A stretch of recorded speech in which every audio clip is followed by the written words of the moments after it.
सभी भाई बहनों को प्रभु यीशु मसीह के मधुर नाम में बहुत सारी शुभकामनाएं। आज हम लोग प्रभु की आराधना करने से पहले भजन 150 पढ़ेंगे। भजन 150 में ऐसा लिखा है, यहाँ की स्तुति करो, परमेश्वर के पवित्र स्थान में उसकी स्तुति करो, उसकी सामर्थ से भरे हुए आकाश मंडल में उसकी स्तुति करो, उसके पराक्रम के कामों के कारण उसकी स्तुति करो, उसकी अत्यंत बड़ाई के अनुसार उसकी स्तुति करो, नरसिंगा फूंकते हुए उसकी स्तुति करो, सारंगी और वीणा बजाते हुए उसकी स्तुति करो, डफ बजाते और नाचते हुए उसकी स्तुति करो, तार वाले बाजे और बांसुली बजाते हुए उसकी स्तुति करो, ऊंचे शब्द वाली झांझ बजाते हुए उसकी स्तुति करो, आनंद की महाशब्दावली झांझ बजाते हुए उसकी स्तुति करो। जितने प्राणी हैं सब के सब यहाँ की स्तुति करें, यहाँ की स्तुति करो। प्रभु अपने वचन के पढ़े जाने पर आशीष दे। मेरे भाई बहनों, भजन संहिता एक अद्भुत पुस्तक है और पूरी बाइबल में सबसे बड़ी पुस्तक भजन संहिता है, क्योंकि इसके अंदर 150 अध्याय हैं।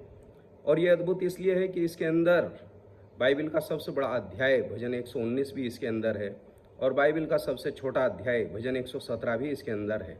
और अद्भुत पुस्तक इसलिए है क्योंकि जब ये भजन का अंत हो रहा है तो यहाँ भजन 150 की जो शुरुआत होती है, यहाँ की स्तुति करो, और भजन का जो अंत होता है, यहाँ की स्तुति करो। अगर आप इसके मूल में जाएंगे, इसका अर्थ आप देखेंगे तो आपकी बाइबल के नीचे फुट नोट में लिखा है हालेलुया, अर्थात परमेश्वर का विशेष ध्यान हरेक भाई बहनों का अपनी ओर आकर्षित करने के लिए है कि यहाँ की स्तुति करो, हालेलुया। इसका मतलब है कि हम लोगों को एक चीज़ हमेशा ध्यान रखनी है, और वो ये है कि हम लोग सदा प्रार्थना नहीं करेंगे। जब तक आप धरती पे हैं आप प्रार्थना करेंगे, लेकिन जब आप स्वर्ग में रहेंगे और अनंत काल तक परमेश्वर की स्तुति ही करेंगे, और यही है वो यहाँ की स्तुति करो।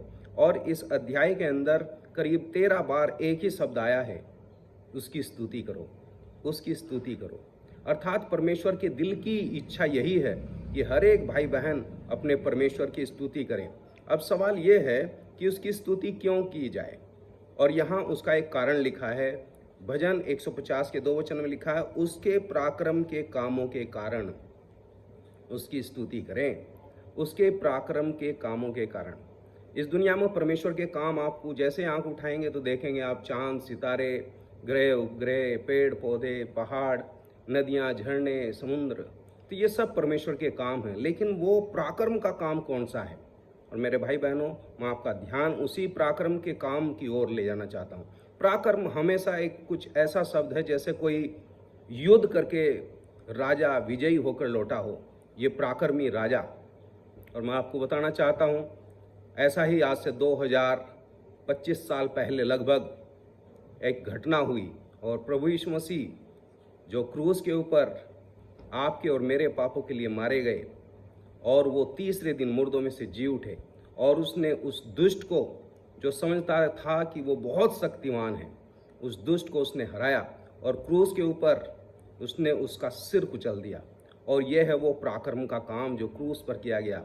आपके छुटकारे का काम, उद्धार का काम, प्रभु की स्तुति हो, और वो दुष्ट उसके पैरों के नीचे रौंदा गया। प्रभु की स्तुति हो। दूसरी बात है 2 वचन के दूसरे पार्ट में, उसके अत्यंत बड़ाई के अनुसार उसकी स्तुति करो।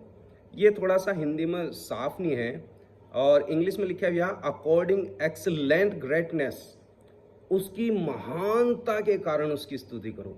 मेरे भाई बहनों, हमारा परमेश्वर इतना महान है, लोग उसे गाली देते हैं, वो बर्दाश्त कर लेता है। उसकी महानता की हद है, उसे बुरा भला कुछ भी कहें वो चुप। जब क्रूस के ऊपर प्रभु यीशु मसीह के मुंह पर थूका जा रहा था, उसे गालियां दी जा रही थी, उसे ठट्टों में उड़ाया जा रहा था, ये सब उसकी महानता है। प्रभु की स्तुति हो। उसकी महानता है उन्हीं लोगों ने जिन्होंने उनके साथ दुराचार किया, उसने उनके लिए प्रार्थना की, हे पिता इन्हें अक्षमा कर दे, क्योंकि ये नहीं जानते ये क्या करते हैं। मेरे भाई बहनों, हमें अपने परमेश्वर की स्तुति करनी है उसके पराक्रम के कामों के कारण, और हमें उसकी स्तुति करनी है उसकी महानता के कार्यों के कारण। प्रभु की स्तुति हो। अब उसकी स्तुति कौन करे?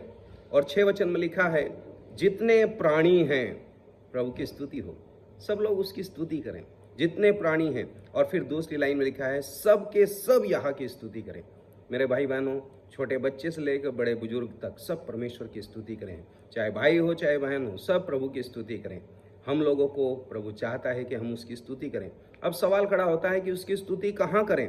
और पहले वचन में लिखा है यहाँ की स्तुति करो, परमेश्वर के पवित्र स्थान में उसकी स्तुति करो।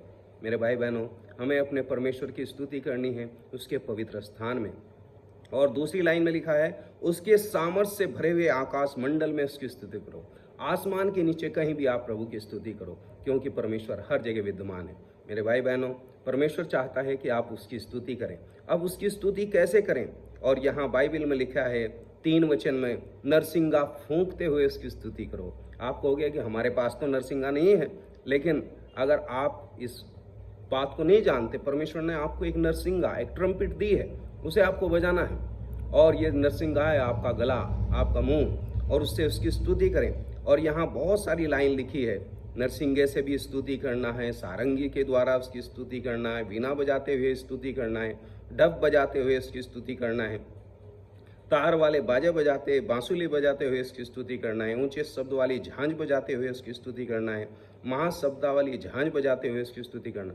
आप कैसे भी करें, लेकिन परमेश्वर की स्तुति करें। प्रभु के हृदय की इच्छा, उसके दिल की इच्छा यही है कि उसके बच्चे उसकी स्तुति करें। यहाँ आप ट्रेनिंग ले रहे हैं, असल में हमें अनंत काल तक उसकी स्तुति करना है। प्रभु आपको आशीष दे।